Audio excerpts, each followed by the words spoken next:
and then that's it. Yes, yes, that's the picture. It's in the, That's it's in the right. Holocaust Museum in Washington. And that's what they mentioned. Two of them. Okay, Okay, so I can have this is his friend Eva that lives. Eva is The other, this- this fellow. And we Really? remember- Yeah.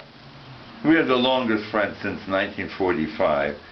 And this is a little old me, and this is what we're basing it on that we made. Yes. So I was going to put that smaller and supplement of what you have to say about the artist, what we plan to do, where it comes from, how it was designed, why it was designed. Yes. Two books too.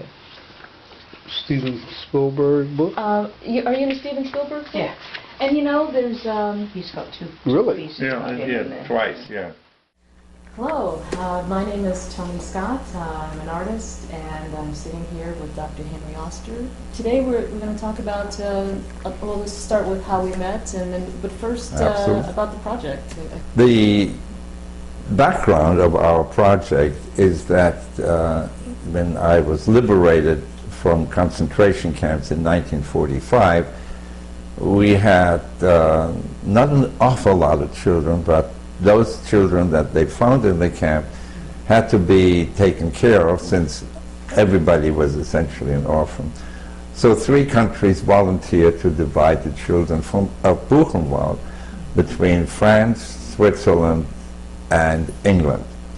For reasons I cannot recall, I ended up in France, in an orphanage, with the hope to be reunited with members of the family, which hardly ever existed and never did happen, or to find a way that children could be placed in anywhere in the world, not just France, England, and Switzerland. It happened that while I was still in the concentration camp, the International Red Cross took what we would call data, information about you. And among other things, I had an uncle who was, luckily enough, able to leave Germany late 30s, just before the war, and I had just simply mentioned him. One day, a gentleman presented himself from the American consulate in Paris, saying that I had given this information to the Red Cross, and that the uncle that had left had discovered and found my name in a newspaper published in Los Angeles, and that he was planning for me to hopefully, and hopefully indeed, to come to the United States. So while we were staying there, in order to have some activities, the orphanage provided us with some handicrafts to make souvenirs for dignitaries or visitors to take away as a memento. It was suggested that maybe I could do something with a little jigsaw, the little pieces of wood, that it would express what I felt, rather than to make a gadget or utilitarian object. Just do what you felt like. No idea what I felt like except freedom. What do you think you feel like with freedom? I said, well, breaking out of a prison, opening up doors to get out. He said, why don't you do that? He says, well, I tell you, I can draw a little bit, and that is how the sketch for this came about. How old were you when you went into the camps, and how old were you when you were out, and how old were you in this picture? I was 12 and a half, almost 13, and at that time I was 16 and a half. It was 4.5 years later. And point Hugo? Because you're not standing That's right little old me, and this is the sculpture. my big production. The And sculpture. who were these other two? The gentleman is the one who was sort of a caregiver of the orphanage. The picture in the center is my longest friend. We would spend a lot of time together in the camps, and the other fellow was on the transport from the same camp in Germany. You had this sculpture in mind? I mean, why did you recreate it? I had it in mind till I met you, So, because I never had no chance whatsoever to do it, to make it, or even to mention to other people, because it was just, it laid in the garage, and when I met you as a sculptress, it just flared up. It just saying, oh my goodness, I wish I could do that, or somebody could But do it. you always wanted to reproduce it? Was that just something that? Well, sort of what it was then was just a flat piece of wood, 2 pieces, 3 pieces But it's of a wood. story that hadn't, it needed to be said. You felt like, you know, like. Oh, I had sometimes thought if that could be, call it fleshed out, or could be embodied into real sculpture, maybe it would have some impact value, maybe as a commemorative or as a tribute to all the people that must have felt the same way when you were liberated, that you're going into free space almost. And so it appealed to me when they drew this that there was an opening between the confinement of the walls and it was, they said, well, do you think that's all? They said, well, it's like breaking chains. And he said, well, I don't make chains out of wood, and that was difficult to do.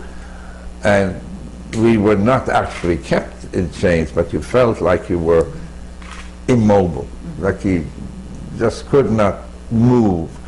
And so chains represented even a more forceful confinement within the walls of a prison. So if you could just break it apart and let the sunshine and the freedom in, it's just what I felt. So you're pleased. I need to just bend that knee a little bit more on the Okay, that was amazing. Well, the thing that I liked at first, it was very pretty and very meaningful, but then when you turn it around, Should I turn it around so we can just get the full? when you turn this around and show, this is, I don't mean to be demeaning, Oh, but no. Yeah. it does not show the struggle. It is the arrival. I open the door like anybody would. Okay. But It needs an explanation. You turn around, you see the struggle, you see the significance, and you see the muscular strain of separating that which imprisons you into a brightness of a new day. I love the barbed wire, which was of course always electrified, and it was just a kind of restraint that you couldn't get over walls. But the idea here of separating something in itself, an insurmountable weight. yeah. You know, obviously one doesn't separate it, but it just represents the impossibility to get out in body and mind of an imprisonment for no reason than other what you believe is, or sometimes your color, or even a political. You know, it doesn't have to be a Holocaust. It's just the question of freedom simply has a price. Okay. Okay. Handshake, hug, Hug. whatever. No, handshake is not good enough. I get a hug. That's not good enough, a handshake. That would be... No, you should be very proud of this. It's a beautiful execution. I just hope very much that we can... I don't know how you transport it.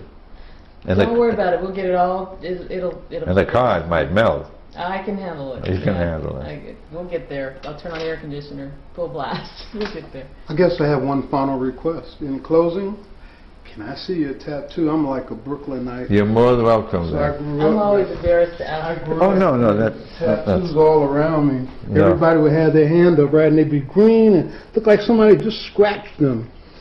No, I'm surprised they stayed as well intact as they did.